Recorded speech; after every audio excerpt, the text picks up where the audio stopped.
WNI yang ke-7 yang kami laporkan KPK 3 tahun lalu bernama Joko Widodo telah disebutkan oleh lembaga internasional organisasi Crime and Corruption Reporting Project sebagai salah satu mantan presiden terkorup di dunia.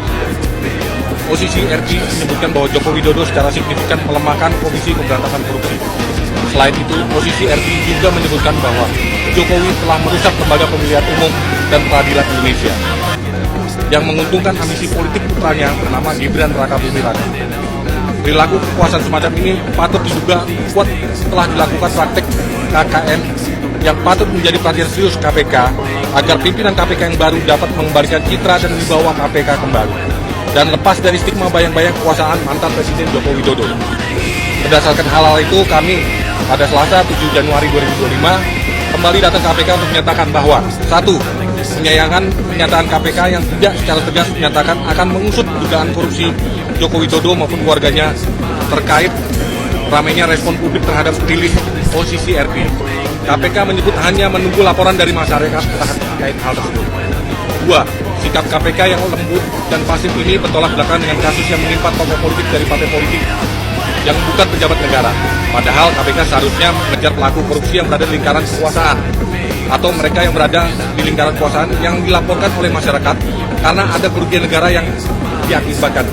Untuk 3 dan 4 silakan mulai.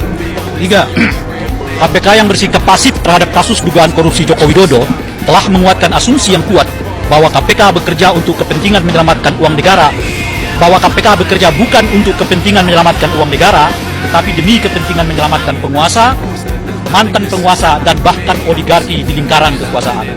4. Belum adanya laporan masyarakat seperti yang diungkapkan KPK adalah tidak benar. Sebab kawan kami aktivis Turani 98 tadi sudah disebutkan tahun 2022 dan 2023 yang 4 yang lalu telah pernah melaporkan dugaan KKN dan tindak pidana pencucian uang yang dilakukan oleh keluarga Joko Widodo ke KPK pada tanggal 10 Januari 2022 dan laporan dugaan gratifikasi dan atau suap berupa penggunaan jet pribadi mewah oleh putranya yang bernama Kaisang. Selain itu, ada juga laporan dari TPDI pada tanggal 23 Oktober 2024. Disebutkan pula bahwa dalam persidangan mantan Gubernur Maluku Utara juga muncul istilah blok Medan yang disinyalir terkait dengan keluarga Joko Widodo. Jadi, KPK minta laporan seperti apa lagi padahal sudah banyak yang melaporkan Joko Widodo dan keluarganya khususnya kepada KPK.